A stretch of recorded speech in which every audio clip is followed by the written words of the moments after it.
What's up? It's your boy Coach B, and I'm back with the second part of the 8 keys of professional growth. What's next? The first time out, we went over the first 4 keys: knowing your why, building your network, understanding your markets, and constructing a system.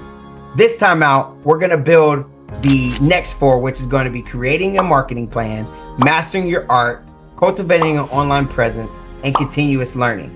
So let's jump into it today.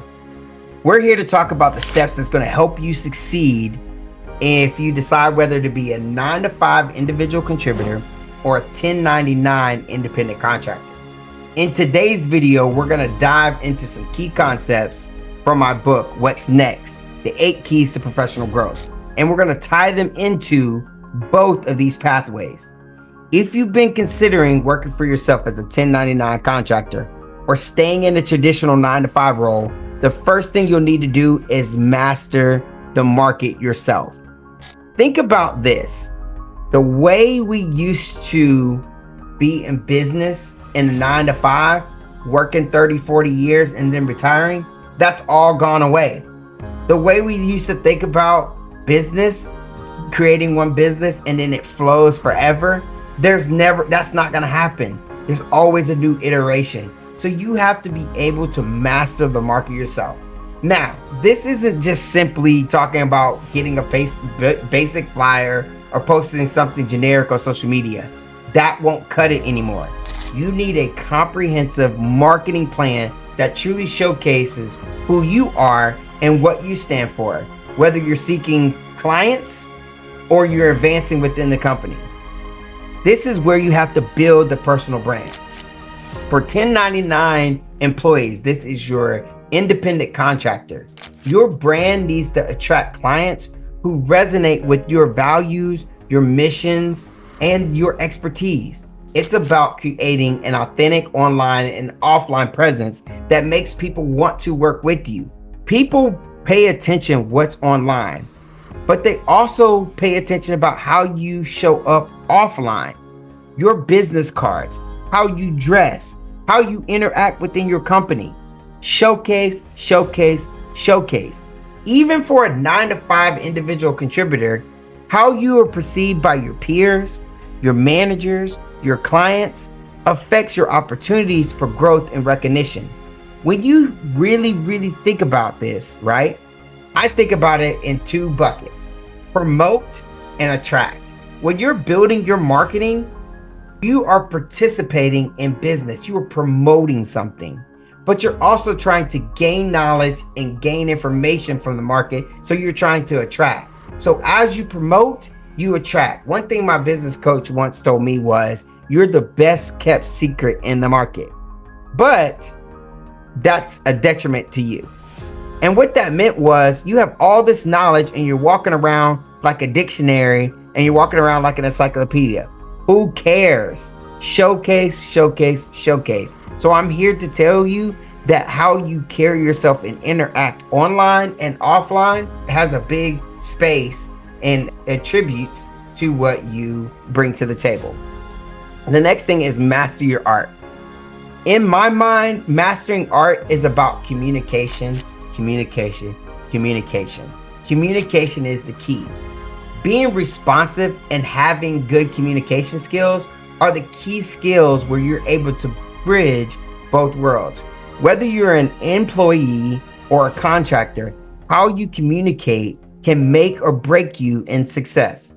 Clients and employers expect timely, clear, and concise and thoughtful responses. For 1099 workers, availability and the negotiations are crucial. Now, manage your clients' expectations. You could be very professional in your interaction, but also know that your time is valuable, your knowledge is valuable, and people have to respect your availability. So I always tell 1099 employees or independent contractors, business owners, entrepreneurs, like, respect your time. Sometimes you have to calendar your time. I love to calendar my time because my time is valuable, and so is my expertise. When you are a 1099 employee or business owner, or you're or an entrepreneur, being able to negotiate things, understanding the scope of work, understanding timelines. Those are so important because your price is your price, and you can undervalue yourself and undersell yourself, or you can just not be able to be competitive in the market because you don't understand the value of your availability and how to negotiate contracts, scope of work, and timelines. Now, for a 9 to 5, which is our individual contributors, it's not just about answering the call quickly. Once again, I calendar my time. Every morning I get up, I have prayer time, I have journaling time. I even have an hour beside in every part of my day for innovation and execution. It's about strategically communicating not only with your clientele, but also with your team, your leaders, your managers, your superiors, because that communication, that clarity, that conciseness helps you build trust, it helps you deliver results, and it also shows that you are reliable. The next key I want to talk about is building an online presence, but not only cultivating an online presence, but building and maintaining an online presence. Whether you're a freelancer or working in a corporate role, the digital space is where people will look you up. I've had plenty of times in my 9 to 5 now where I go and I deliver an empowerment speech or I deliver a workshop, and the first thing they do is they look up who's coming to the table, right? So for individual contractors though, having a website, social media presence is crucial because it's how clients can find you. They can assess that you are the right fit. For employees, platforms like LinkedIn are your go-to for showcasing your skills, your expertise, and your thought leadership. You have to remember that online-based communities are not going anywhere. So whether you are delivering a speech, whether you're doing video shorts, whether you're giving pictures, giving advice, giving reviews, giving feedback, wherever you can find it online. I'll give you an example. When I started building my online presence, the first thing I thought to myself was, I need to master at least one of these platforms. So I started to look at my business and my business proposition and where most of my clientele was, and I started to notice Facebook and LinkedIn. Facebook and LinkedIn were my two platforms that I started with. But as I got better at Facebook, as I got better at LinkedIn, I started to notice people were looking for something that they could send fast, quick, in a hurry. TikTok's where it's at. Now, I haven't got TikTok presence yet, but I'm on the verge of pushing towards a TikTok presence because that's where my clientele is. That's where they like to share videos, they like to give information real quick. So you have to cultivate your online presence, what works for you. And when you think about that, just remember, don't be just present online. Be strategic.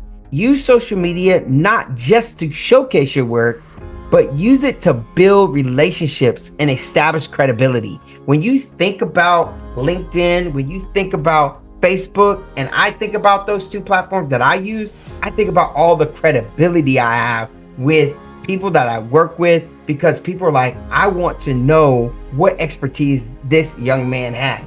I've written 5 books, and if you go and you ask people, what do you talk about in those books? I always give them real, clear, concise communication. It's employee engagement, job satisfaction, organizational culture, individual well-being. Real simple. How do you do those 4 things? It's thinking outside the box. It's thinking that human beings don't have boundaries. They are boundless. You have the ability to build frameworks and empower yourself to be engaged. You have ability to build a framework and to be satisfied in your job, or to change organizational culture, or build individual well-being. So when you think about your online presence, you have to be able to communicate that information to people through not only how you look on different platforms, but also how you present online. Last but not least, for both types of workers, being a continuous learner is non-negotiable.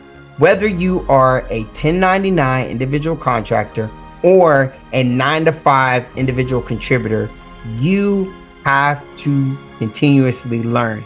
In my job, in the professional certificates I hold, they have what they call CEUs, continuous education units. You have to be able to continue to grow in your profession. Industry tends to change, technologies evolve, and if you're not learning, you're falling behind. Whether it's taking a new course, attending industry events, or keeping up with the latest that's in your field, never, ever, ever stop learning. You are your own business, so staying sharp and relevant is how you stay competitive. Now, in a 9-to-5, continuous education can help you climb the ladder as well. It can open up new doors to new roles. It can even prepare you to step out on your own if that's what you eventually want to do. When you are able to continuously learn, you not only learn about the markets, you not only learn about the content, but you learn how to be the professional that you are meant to be. Ultimately, the choice between a 9-to-5 individual contributor or a 1099 independent contractor comes down to how much control you want over your work, how much control you want over your time, how much control you want over your income. Both paths require you to know your why. It requires you to build a strong network, master communication, and keep learning. Whether you're working for yourself or whether you're working for someone else, the principles for success are the same. So what's next for you? Whether you're sticking with your 9-to-5 or you're ready to take a leap into freelancing, the possibilities are endless. Remember, we're human beings with no boundaries. Let's make sure you prepare yourself for each path. When I talked about the CEU, the Continuing Education Unit, I want you to change your mindset and I want you to start thinking about it as a CETU, Create Elevation Through Understanding. When you have these 8 keys of professional growth and what's next, you have that ability to create elevation through understanding by building your own framework. Thanks for watching. And if you like what you hear and you want to continue hearing more, subscribe for more success tips on entrepreneurship, job satisfaction, employee engagement, organizational culture, and of course, well-being. The future's here, and it's time to build the future you want for yourself.